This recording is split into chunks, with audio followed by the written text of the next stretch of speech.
Bismillahirrahmanirrahim. Today our topic is electromagnetic wave and that is lecture number 30. First of all we will discuss what is electromagnetic wave और ये किधर से आई और basically है क्या. First point है before investigation of James Clerk Maxwell around 1865 the known laws of James और Clark Maxwell के 1865 में जो इन्वेस्टिगेशंस थी उससे पहले हमारे पास 4 लॉ जो हैं वो मैक्सवेल के ड्राइव हो. ये बहुत मशहूर लॉ हैं, ये बहुत फेमस लॉ हैं. इनको याद करना, इनको फिंगर टिप्स पे आपको याद करना बहुत ज़रूरी है इस चैप्टर के लिए. ठीक है, इस चैप्टर में ये बेसिकली है ही चीज़ है. ठीक है, मैक्सवेल के 4 लॉज और कैसे इसे एप्लीकेबल करते हैं. सबसे पहले है फर्स्ट पे गाजेस लॉ ऑफ इलेक्ट्रिसिटी जो कि E.dA equal to Q by U naught के इक्वल है.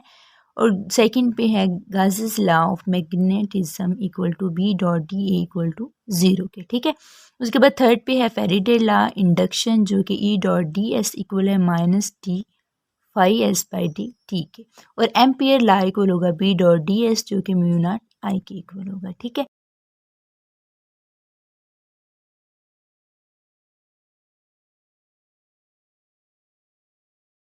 उसके बाद हम आते हैं मैक्सवेल पे. मैक्सवेल क्या कहता है? Maxwell have 4 laws. मैक्सवेल के 4 लॉज हैं दैट हैव डिफरेंट सरफेसेस, जिनकी डिफरेंट सरफेसेस हैं लाइक 1 2 3 4 सरफेसेस हैं मैक्सवेल के. B dot D S 1 2 4 equal नहीं है किसके? बी डॉट डी एस के जो कि 3 है. ठीक है, सरफेस क्या है? 3 है. अब इसके डायग्राम पे फर्दर एक्सप्लेन करने के लिए आते हैं स्लिट 1 2 3 4. ये भी करंट है, ये भी इसके अंदर करंट बह रहा है, ये करंट की डायरेक्शन को शो कर रहा है. ठीक है, यहाँ से ऐसे ये सर्किट लगा हुआ है जिसमें 0.1 0.2 है. ये एम्पियर लूप पे एग्जिस्ट करता है. ठीक हो गया, अंडरस्टैंड हो गया जी. तो हम इसे फर्दर एक्सप्लेन करते हैं जी. हमारे पास B डॉट डी एस जो है वो इक्वल होगा mu naught current plus current D के. करंट D इक्वल होगा E naught epsilon naught D flux E D T के. करंट हमारे पास बराबर होता है D Q by D T के. सो करंट बराबर होगा डी बाई टी टी के और क्यू की जगह पे म्यू नॉट ई ए जो वैल्यू पुट कर देंगे mu naught D E A by D T आ जाएगा. Mu naught D E flux E जो है वो डी टी के इक्वल होगा जो कि सारा फैक्टर किसके इक्वल होगा? आई पी के, यानी करंट इन प्राइमरी कॉइल. अब हम पॉइंट नंबर 3 पे आ जाते हैं जिसमें वो कहता है फेमस मैक्सवेल इक्वेशंस कौन कौन सी होती हैं. फेमस मैक्सवेल इक्वेशन, मशहूर मैक्सवेल की इक्वेशंस कौन कौन सी होती हैं. नंबर 1 पे आप देखेंगे इंटीग्रेशन ई डॉट डी एस जो है वो फ्लक्स बाई ई नॉट के इक्वल है. ठीक है, उसके बाद सेकंड पे ई डॉट डी एल जो है वो किसके? माइनस ये देखें flux S by D T के. और अगर सी पे आते हैं तो बी डॉट डी एस बराबर किसके होगा? डी एस 0 के इक्वल होगा. ठीक है, एक ये फैक्टर आ गया, एक ये आ गया. अब डी पे आ जाता है बी डॉट डी एस जो है वो इक्वल होगा mu not I plus E naught D flux E by D. ठीक है, ये आ गया. ये आपने अच्छे से याद करनी है और इनको याद रखना बहुत इंपॉर्टेंट है क्योंकि इसी पे आपका पूरा चैप्टर जो है वो बेस करता है. उसके बाद हम पॉइंट नंबर 4 पे आ जाते हैं जिसमें कहता है electromagnetic wave Maxwell. Electromagnetic wave क्या होती हैं? मैक्सवेल की. ठीक है, इलेक्ट्रोमैग्नेटिक वेव क्या होती हैं? किसकी? मैक्सवेल की. इसको मैं हाईलाइट भी कर देती हूँ.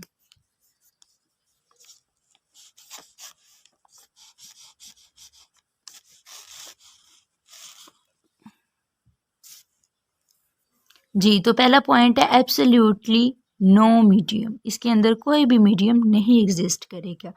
दे स्पीड ऑफ प्रोपोगेशन, इनकी स्पीड क्यों होगी? प्रोपोगेशन में होगी, बढ़ने में होगी, रफ्तार बढ़ने में होगी.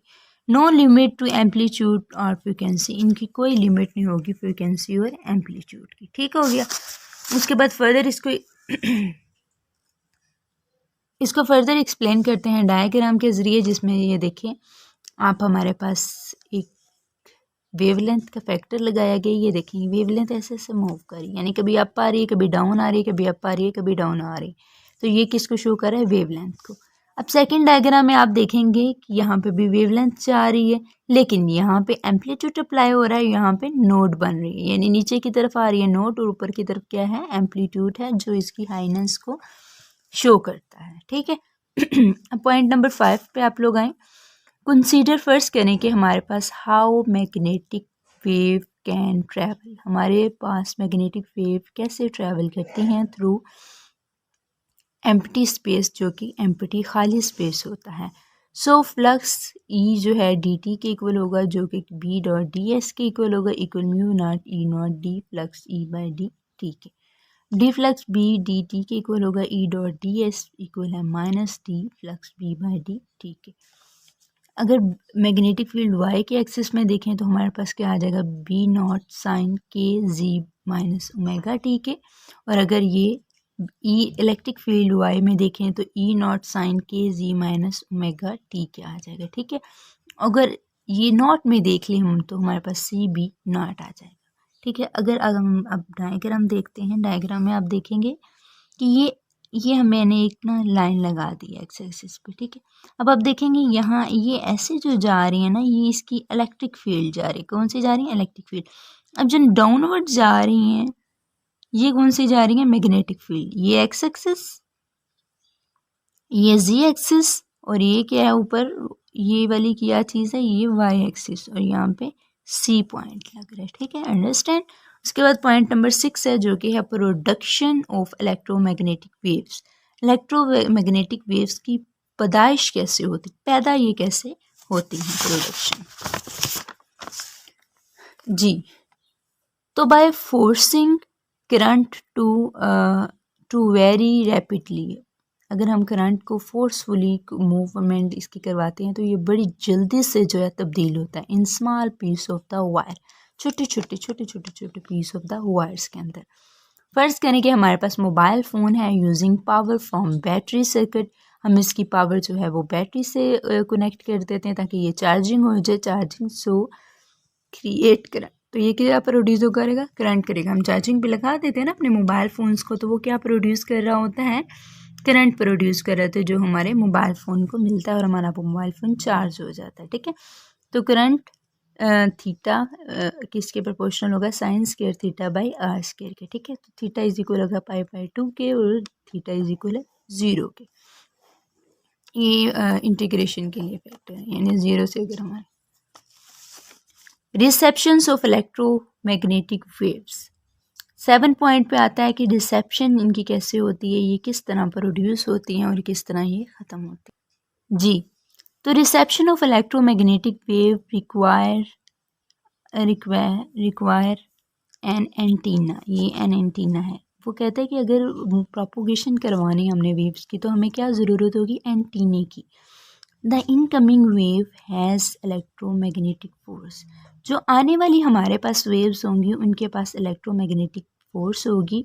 डेट फोर्स, ये वाली force of electron to run up and down antenna wire, ये इसको मूवमेंट करवाने के लिए, एक दूसरे से जंपिंग करवाने के लिए बहुत ज़रूरी होगी, ठीक है। अगर हमारे पास ये नहीं होगी, डाउन एंटीना हमारे पास नहीं होगा तो हमारी वर्किंग कैसे होगी, प्रोड्यूस टीनी इलेक्ट्रोमैग्नेटिक करंट, हमें छोटे करंट जो है वो प्रोड्यूस करते हैं, जिसकी वजह से हमारे, अब आप अक्सर देखते हैं कि आप पहले टीवी लगाते थे एंटीने वाला, अब आप देखते थे कि जब जैसे ही एंटीना थोड़ा सा ख़राब होता था ना, यानी उसकी डायरेक्शन चेंज होती थी, सिग्नल्स की तरफ नहीं आता था, तो छोटे डॉट्स आपको अपने आप टीवी पे नज़र आते थे।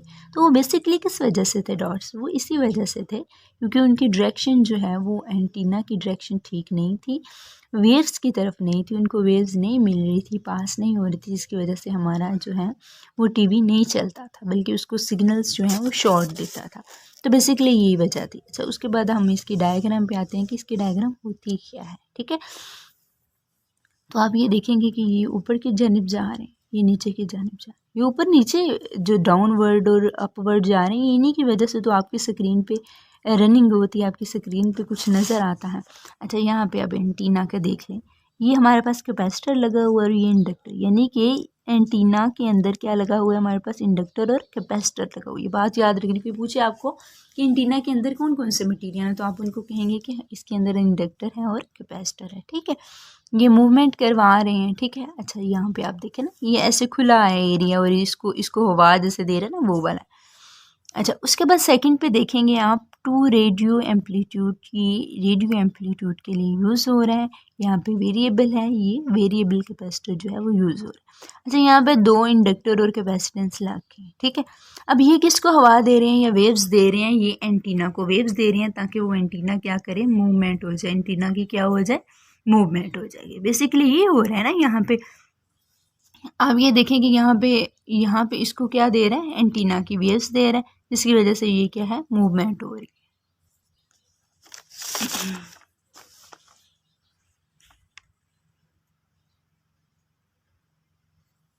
अच्छा, उसके बाद पॉइंट नंबर 8 पे आते हैं, जिसमें कहता है कि अगर हमारे पास ई एक्स जो है वो ई नॉट के इक्वल हो, साइन के जी माइनस ओमेगा टी के इक्वल हो, तो बी वाई जो है वो ई नॉट सी के इक्वल होगा, साइन, ठीक है, साइन के जी माइनस ओमेगा टी के इक्वल होगा। ई एक्स बराबर होगा ई नॉट कॉस थीटा साइन के जी माइनस ओमेगा टी के, ठीक है। और ई वाई इक्वल होगा ई नॉट साइन थीटा साइन के जी माइनस ओमेगा टी की। और ई जी हमारे पास क्या आ जाएगा, ज़ीरो आ जाएगा। क्या आ जाएगा, ई जी हमारे पास ज़ीरो आ जाएगा। पॉइंट नंबर 9 जो कि हमारा लास्ट पॉइंट भी है, उसमें कहता है अनपोलराइज्ड सोर्स। अगर हमारे पास सोर्स ही अनपोलराइज्ड हो, सोर्स ही हमारे पास पोलराइज ना हो, तो फिर हम क्या करेंगे जी। तो अगर हमारे पास अनपोलराइज्ड सोर्स हो तो can be polarised by passing. अब इसको हम पोलराइज बना सकते हैं। बेसिकली अगर हमारे पास सोर्स अनपोलराइज्ड है तो हम इसको क्या बना सकते हैं, पोलराइज्ड। कैसे बना सकते हैं, बाय पासिंग, गुजार कर, by passing them through a simple polarized kind below। अगर हम इसके नीचे से एक पोलराइज्ड चीज़ जो है वो गुजार के। अब यहाँ पे डायग्राम में दे रहे हैं, माइक्रोवेव ओवन है हमारे पास, और ये इसके कुछ वेव्स ऊपर जा रही हैं, कुछ दोनों तरफ, ये दोनों तरफ जा रही हैं और ये भी दोनों तरफ जा रही हैं, और ये जस्ट ऊपर जा रही हैं, ठीक है। अब नेक्स्ट मेटल प्लेट लगी हुई है हमारे पास, उसमें भी वेव्स जो हैं, ये वाली वेव्स क्या करेंगे, पास कर रही हैं, और यहाँ पे पोलराइजेशन हो रही है, ऊपर भी हो रही है, नीचे भी हो रही है। तो अगर नीचे देखेंगे तो ये डायग्राम आपको स्पेसिफिक जो है वो समझ आ जाएगी कि काइंड ऑफ द बिलो, नीचे की तरफ भी। अब मेटल प्लेट जो है, एक मेटल प्लेट जो है विद स्लिट्स, ये वाली स्लिट्स हैं, ये 1 2 3, ये इसको बेसिकली क्या कह रहा है, स्लिट्स कह रहा है, 1 2 3, ये हमारी स्लिट्स लगी हुई है, ठीक है।